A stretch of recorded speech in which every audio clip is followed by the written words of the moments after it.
Pada 1 Maret 1945, Jepang telah meresmikan terbentuknya BPUPKI yang dipimpin oleh Regimen Wadyo-Diningrat dan memiliki anggota 62 orang. Dalam BPUPKI terjadi sidang 1 yaitu pada tanggal 29 Mei sampai 1 Juni 1945 di Gedung Choesang-in, Volkesrat. Dalam sidang tersebut membahas mengenai dasar negara Indonesia. Sidang tanggal 29 Mei 1945 diawali dengan perdebatan seluruh anggota sidang BPUPKI di dalam ruangan Volkesrat. Assalamualaikum warahmatullahi wabarakatuh. Waalaikumsalam warahmatullahi wabarakatuh. Saudara sebangsa dan setanah air, mari kita mengucapkan syukur kepada Allah Subhanahu wa taala karena berkat rahmat dan hidayahnya kita berada di ruangan ini. Indonesia akan segera menghadapi babak baru yang akan mengubah nasib bangsa Indonesia menjadi lebih baik. Merdeka! Merdeka! Seluruh anggota sidang seraya bertepuk tangan. Kemudian semua anggota sidang berdiskusi sampai keadaan sidang menjadi ricuh. Maka dalam kesempatan ini kita akan menentukan dasar negara yang tepat untuk bangsa kita, negeri tercinta ini. Saya selaku Ketua BPUPKI dengan ini menyatakan membuka rapat penetapan dasar dengan secara resmi. Saudara-saudara sekalian, kita memang punya tujuan yang sama. Namun jika Anda hanya berbicara di dalam kelompok itu, hanya jadi percuma. Jadi sampaikanlah usulan kalian di depan umum. Saya memiliki usulan. Indonesia merupakan negara yang kaya akan tradisi dan budaya. Jadi saya harapkan kita bisa mempunyai dasar negara yang mewakili keberagaman yang ada di Indonesia. Keadaan rapat menjadi kisruh dan kacau. Seluruh anggota berdebat sesuai kehendaknya masing-masing. Kemudian A.A. Maramis menengahi persoalan yang terjadi. Saya setuju. Memang seharusnya Indonesia memiliki ideologi yang mampu mempersatukan seluruh pihak. Saudara-saudara, saya telah mendengarkan beberapa usulan. Saudara sekalian, saya telah menyimpulkan apa dasar yang cocok untuk negara tercinta kita. Dalam sidang hari ini, saya mengajukan usulan mengenai dasar negara yang berwujud tulisan maupun dalam bentuk lisan. Berikut rumusan secara lisan. 1. Peri kebangsaan. 2. Peri kemanusiaan. 3. Peri ketuhanan. 4. Peri kerakyatan. 5. Peri kesejahteraan. Secara tertulis. 1. Ketuhanan yang Maha Esa. 2. Kebangsaan Persatuan Indonesia. 3. Rasa kemanusiaan yang adil dan beradab. 4. Kerakyatan yang dipimpin oleh hikmat kebijaksanaan dalam permusyawaratan perwakilan. 5. Keadilan sosial bagi seluruh rakyat Indonesia. Bung Yamin, saya akui pendapat Bung, sangat luar biasa. Tapi, Bung harus ingat, Indonesia memiliki mayoritas penduduk beragama Islam. Jadi, dasar negara kita harus berdasarkan Islam. Betul Bung, seharusnya Islam lebih diutamakan dalam negara ini. Allahu Akbar. Apa Tuhan tidak mendengarkan pernyataan dari Tuhan Abu Salim? Tidak membutuhkan dasar negara yang menyuruh bukan kelompok Anda saja. Tidak, saya tidak setuju. Benar. Tidak bisa begitu. Saya sependapat dengan saudara Muyamin. Ide saudara sudah baik karena mengandung unsur ketuhanan uang sesungguhnya. Telah mewakili keadilan Indonesia yang beragama. Saudara sebangsa dan setanah air, kita telah mengadakan rapat, namun belum juga mendapatkan titik terang usulan yang tepat. Hari ini kita berkumpul lagi untuk membahas ini yang sama, yaitu dasar negara. Saudara Nelton, silakan jelaskan kembali rapat kemarin. Pada rapat sebelumnya sudah mendapat satu usulan, yaitu 1. Ketuhanan yang Maha Esa. 2. Kebangsaan Persatuan Indonesia. 3. Rasa kemanusiaan yang adil dan beradab. 4. Kerakyatan yang dipimpin oleh hikmat kebijaksanaan dalam permusyawaratan perwakilan. 5. Keadilan sosial bagi seluruh rakyat Indonesia. Namun masih ada perdebatan pada poin 1. Apakah ada usulan yang baru, yang gagasan berkaitan dengan hal berikut? Pada dasarnya agama hanya tertuju pada satu Tuhan yang sama, yaitu Tuhan yang Maha Esa. Jadi, untuk apa kita memperdebatkannya? Masih banyak hal lain yang lebih penting yang harus dipikirkan. Merdeka! Ibu, saya meyakini bahwa Indonesia tidak bisa disamaratakan seperti itu. Indonesia negara Islam. Allahu Akbar.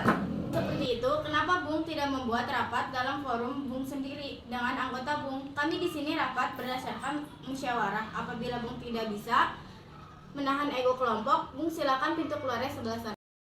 Sidang diberhentikan dan belum juga mendapat dasar negara yang sesuai untuk negara Indonesia. Sehingga sidang dilanjutkan pada hari selanjutnya, yaitu tanggal 31 Mei 1945 di ruang Polkesrat. Saudara, silakan Anda telah mendengarkan pernyataan dari Mohatta. Tidak ada gunanya lagi melanjutkan rapat ini dengan ego. Baiklah, adakah yang memiliki usulan lagi? Saudara-saudara, saya ingin menyampaikan ide untuk dasar negara kita tercinta ini. Berikut asas-asas diri saya. 1. Persatuan, 2. Kekeluargaan, 3. Keseimbangan lahir dan batin, 4. Musyawarah, 5. Keadilan rakyat. Sebenarnya saya tidak ingin menyinggung hal ini. Namun usulan dari Bung Supomo tidak menyatakan tentang adanya ketuhanan. Padahal itu bagian penting sehingga harus disertakan. Ir. Soekarno tidak tahan melihat kegaduhan di ruang sidang. Kemudian beliau mengambil alih ruangan dan menyampaikan pidato kecilnya. Seluruh anggota sidang bersorak-soraya mengatakan, "Merdeka!" Kasih saudara-saudara sekalian, telah tenang, kita telah berkumpul di ruangan ini selama 3 hari. Hanya untuk membahas dasar negara, kita masih belum mampu menghasilkan dasar negara yang baik dan cocok untuk negara kita yang tercinta ini. Setiap kelompok rapat masih saja egois dan lebih mementingkan kepentingan golongannya dibandingkan kepentingan umum. Kita tidak bisa seperti ini. Untuk itu izinkan saya untuk menyampaikan usulan saya tentang dasar negara yang akan saya bacakan berikut ini. Kita telah berjuang melawan penjajah. Kita telah bersatu untuk memperjuangkan tanah air tercinta. Maka haruslah kita tanamkan rasa persatuan pada diri generasi kita. Hal ini merupakan alasan butir pertama, yaitu kebangsaan Indonesia. Kemudian bangsa ini merupakan bangsa yang baru lahir. Maka haruslah untuk menjalin hubungan baik dengan negara lain yang telah lebih dahulu merdeka untuk menjalani hubungan di bidang sosial, ekonomi, dan politik. Hal ini merupakan dasar negara butir kedua, yaitu budaya dalam negara kita adalah merembukan suatu masalah secara bersama-sama demi mencapai jalan keluar. Hal ini menjadi alasan butir ketiga, yaitu mufakat. Kita tahu bahwa bangsa kita telah dijajah, maka seluruh lapisan masyarakat bangsa kita harus merasakan apa yang dikatakan dengan merdeka. Hal ini menjadi alasan butir keempat, yaitu kesejahteraan sosial yang terlahir untuk merangkum itu semua. Kita semua beragama, bukan?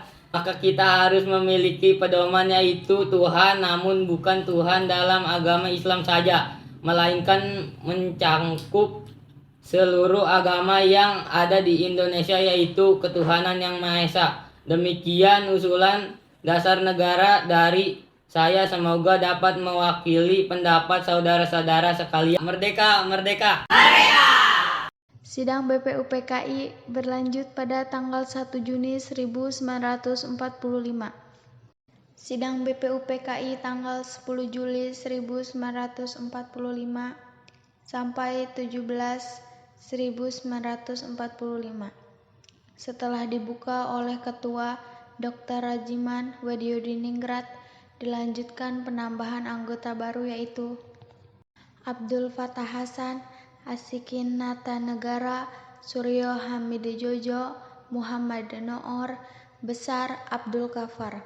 Kemudian Insinyur Soekarno selaku Ketua Panitia Kecil melaporkan hasil kerjanya, bahwa panitia kecil telah menerima usulan-usulan yang dibagi menjadi 9 kelompok, yaitu 1. Meminta merdeka selekas-lekasnya, 2. Mengenai dasar negara, 3. Unifikasi atau federasi, 4. Bentuk negara dan kepala negara, 5. Warga negara, 6. Usulan daerah, 7. Agama dan negara, 8. Pembelaan negara, dan 9. Usulan keuangan. Selamat pagi, salam sejahtera bagi kita semua. Yang terhormat panitia dan anggota-anggota Dokurito Junbi Tosakai. Marilah kita memanjatkan puja-puji syukur kehadirat Allah Subhanahu wa taala bahwa kita semua dapat hadir di sini tanpa adanya halangan. Saya selaku ketua mengucapkan terima kasih yang sebesar-besarnya atas kehadiran tuan-tuan sekalian. Dengan sambutan pembukaan saya ini, saya umumkan bahwa sidang BPU PKI yang kedua ini resmi dibuka. Sekian sambutan yang dapat saya sampaikan. Bila ada salah kata saya mohon maafkan. Terima kasih atas perintah tuan-tuan sekalian. Tuan Ketua, saya di sini akan menyampaikan usulan-usulan yang telah saya terima selaku Ketua Panitia Kecil yang telah dibuat pada sidang BPU PKI yang pertama. Usulan-usulan yang dapat saya terima adalah 1. Usulan mengenai dasar negara, 2.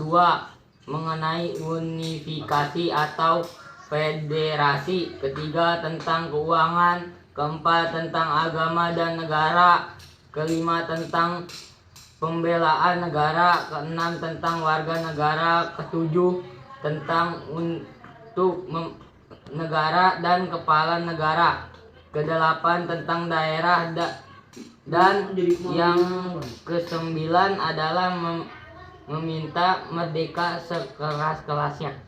Tuan Ketua, saya juga akan mengumumkan bahwa adanya tambahan anggota baru, yaitu Abdul Fattah Hasan, Asakin Natanegara, Suryo Hadi Jomoto, Muhammad Nur Besar, dan Abdul Kafar. Saya mohon dari tuan-tuan anggota sekalian, oleh karena kita menghadapi saat yang suci, baiklah kita mengheningkan cipta, supaya janganlah hati kita dipengaruhi oleh suatu hal yang tidak suci, tetapi dengan segala keikhlasan menghadapi keputusan bentuk negara yang akan didirikan dengan hati yang murni, yang tidak terpengaruh oleh sesuatu maksud yang tidak suci.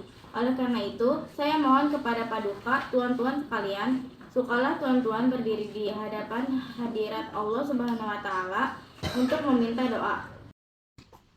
Usul itu kita turuti dan saya minta marilah kita mengheningkan cipta supaya mendapat pikiran yang suci dan murni dalam pikiran. Bagi anggota yang muslim, mari kita membaca Al-Fatihah untuk memulai persidangan BPU PKI yang kedua ini. Sedangkan yang non-muslim berdoa sesuai keyakinan masing-masing. Berdoa mulai Al-Fatihah. Para anggota BPU PKI mulai berdoa menurut agama dan keyakinan masing-masing. Mari kita mulai pemungutan suara dengan secara voting. Mengapa harus dengan cara voting? Mengapa tidak musyawarah mufakat saja? Kita bisa memutuskan masalah dengan adil. Kita juga dapat menghemat waktu karena kita tidak mengeluarkan kata yang tidak penting. Baiklah tuan-tuan, kita lakukan voting untuk menentukan bentuk negara. Sesudah itu dilakukan pemungutan suara. Tuan Ketua, kami sudah mengetahui bahwa ada 64 sistem yang memilih republik. Ada 55 stem, kerjaan 6, lain-lain 2, dan belangko 1. Telah dipilih oleh sidang Dokurito Junbi Tosakai yang kedua kali ini yang melahirkan 64 sistem. Ialah saya mengucapkan terima kasih atas pekerja komisi anggota sekalian. Sudah mendengar bahwa yang 55 republik, 6 kerajaan, 1 belangko dan 2 lain-lainnya. Jadi semuanya ada 64, sudah ada ketetapan dalam waktu ini. Nanti kita membuat laporan yang sejelas-jelasnya. Jadi putusan panitia itu republik. Sudah terang republik yang dipilih dengan suara terbanyak. Sekarang saya minta beristirahat. Semangat nasionalisme dan patriotisme terlihat sangat nyata dalam perbincangan dalam sidang BPU PKI tanggal 10 dan 11 Juli 1945. Ketika membahas masalah wilayah negara, semangat tersebut antara lain dikemukakan oleh beberapa tokoh berikut ini. Maka apabila bangsa Indonesia pada masa ini mempunyai ketinggian, kehendak, dan kemauan, dan menjunjung tinggi apa yang angan-angankan, hendaklah sanggup pula mengakui bahwa tanah Melayu ini sebagai tanah air kita. Tanah Papua itu sumber kekayaan kita. Janganlah sumber kekayaan yang diwariskan oleh nenek moyang kita hilang dengan sia-sia belaka. Oleh karena itu, saya setuju bahwa dalam menentukan batas halaman tanah air kita, hendaklah kita berpikir dengan sebaik-baiknya. Janganlah didasarkan pada soal apakah kita sanggup atau tidak sanggup, tapi pula apakah akan timbul kesanggupan akan merdeka atau tidak. Soal lain pula berhubung dengan tanah Papua. Memang hal ini dalam ilmu pengetahuan etnologi, bahasa, geografi, ada yang menyebutkan bahwa Pulau Papua tidak masuk tanah Indonesia. Tetapi paham ini hanyalah dilahirkan oleh orang-orang yang mengarang buku yang bersangkutan. Tetapi ada juga paham-paham lain yang mengatakan bahwa seluruh Papua masuk Indonesia. Perkataan Indonesia dibuat oleh orang yang mempunyai paham yang mengatakan bahwa Indonesia melingkungi daerah Malaya dan Polinesia. Jadi, dengan sendirinya pada waktu perkataan Indonesia lahir dimaksudkan bahwa tanah Papua masuk dalam daerah Indonesia. Dalam ilmu strategi, alangkah besar bagi kedua-duanya untuk menjaga sisi masing-masing. Artinya, kalau kita melihat batas kita di timur, Kepulauan Timur, saya setuju sekali dengan anggota yang terhormat Bu Muhyamin, yaitu agar pulau itu dimasukkan dalam lingkungan kita terletak Indonesia baru.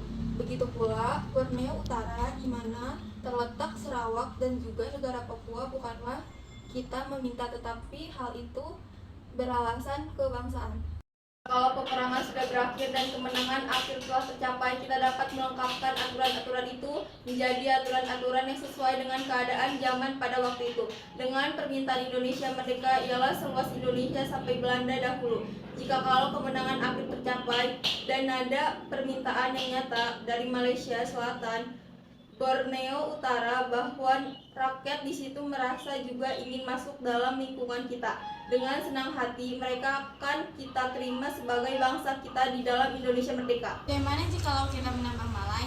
Ya, kita juga harus menambah Borneo Utara supaya masuk dalam wilayah Indonesia. Dan Papua supaya masuk ke wilayah Indonesia. Kami juga akan menambah Timor Portugis supaya masuk di wilayah Indonesia. Anggota AA, Marange, Sulawesi, dan Otok. Kami bertiga mengusulkan untuk pulau-pulau sekitarnya dapat dimasukkan ke dalam wilayah Indonesia. Paduka Tuan Ketua, Undang-Undang Dasar negara manapun tidak dapat dimengerti. Sungguh-sungguh maksudnya Undang-Undang Dasar dari suatu negara. Kita harus mempelajari juga bagaimana terjadinya teks itu. Harus diketahui keterangannya dan juga harus diketahui dalam suasana apa teks itu dibikin. Dengan demikian kita dapat mengerti apa maksudnya. Undang-undang yang kita pelajari, aliran pikiran apa yang menjadi dasar undang-undang itu. Oleh karena itu, segala pembicaraan dalam sidang ini yang mengenai rancangan undang-undang dasar ini sangat penting. Oleh karena segala pembicaraan di sini menjadi material, menjadi bahan yang historis, bahan inspirasi untuk menerangkan apa maksudnya undang-undang dasar ini. Naskah undang-undang akhirnya diterima dengan bulat pada sidang BPUPKI tanggal 16 Juli 1945.